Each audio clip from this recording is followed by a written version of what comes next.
Say hi. What does the chicken say? What flavor is it? Chocolate? She plays hard just like the other kids do. You would just never know that she was sick.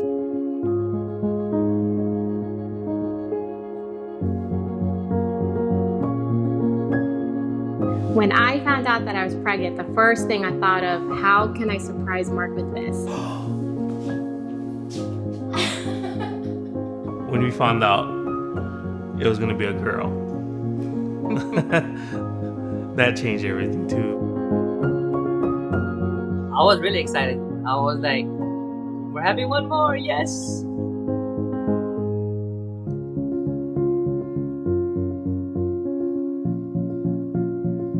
The ultrasound technician was not, she became so sad. So I know that something's wrong. We got the diagnosis of alpha thalassemia major, and that was the first time I have heard of the condition.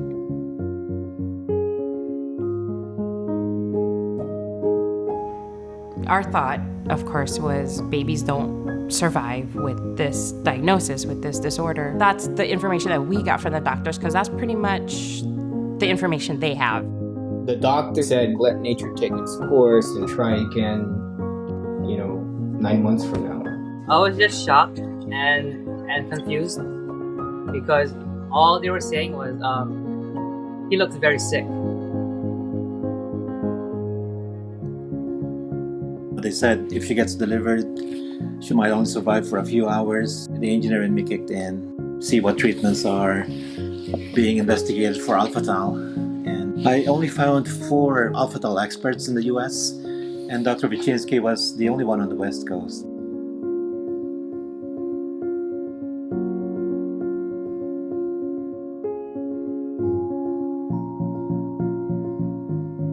My doctor was saying, she had heard some things about blood transfusions. She wasn't really sure. We're like, what is that? We had no idea what that was. We'll do whatever we can to help her survive. So we went ahead with the blood transfusions, and it was really scary. The first one was really scary. We knew that this is the right course to take to fight for her.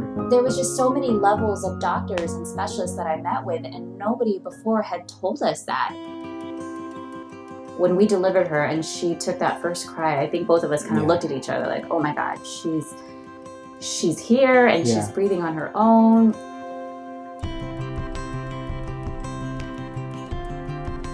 The general opinion was some doctors wouldn't even handle those type of cases because nobody had ever done any sort of in utero transfusions in Hawaii. We were just trying to do everything we could to get him to survive. Just hearing him cry, it was like everything. He's here. Everything. This is the miracle baby. His name is Caleb. First son in Hawaii to have the in utero transfusion. After getting the intra-uterine transfusion, a couple times we were told that his high drops were gone. He was no longer having fluid in his heart and his abdomen.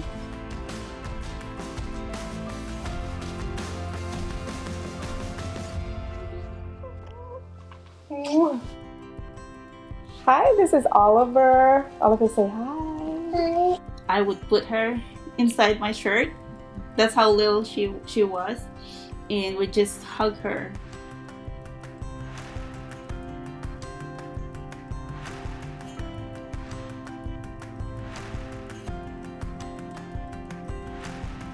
Even before Samantha was delivered, we were really set on trying the bone marrow transplant option. He told us the risks. The baby may not make it. There could be complications after the bone marrow transplant. Our Natalie, our third child, is the perfect match for Samantha. When she was 3 years old, the doctor told us that she is totally cured. She does not have any more alpha thalassemia just because of the bone marrow transplant. A local doctor told us about a trial that was happening at UCSF, transplanting stem cells in utero.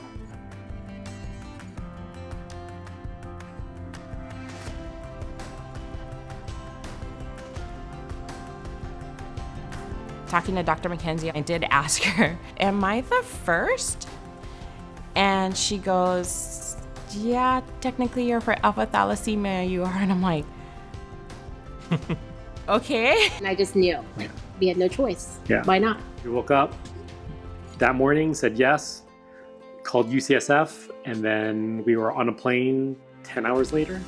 Fluid was slowly disappearing. He was growing. You feel your heart grow. She was this little tiny thing they put right on my belly.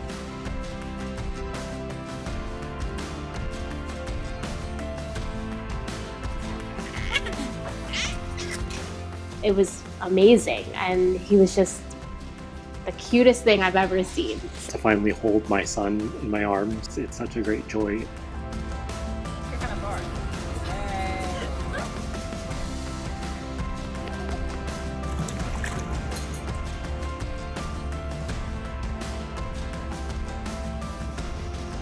Just waiting for the transfusion to end, but she won hospital bingo. So we got Play-Doh. Oh, your foot. I'm waiting for my blood to come. We are in the hospital twice a month for blood draws and transfusions. He might be crying during a transfusion or during a blood draw. When he's done, he says bye to the nurses, blows them a kiss, and says, see you later. So he's just awesome. But then outside of that, it's almost as if he doesn't have alpha thalassemia. And honestly, like, sometimes I forget it. He can have this normal life and that these transfusions are working. It is by far not a death sentence. It'll be tough. I mean, it'll be a long road, and people should know what's ahead of them, but they should also know that your kid could thrive. Medicine is always advancing, so you never know what's around the corner. Who knows what they're going to come up with in Milo's life.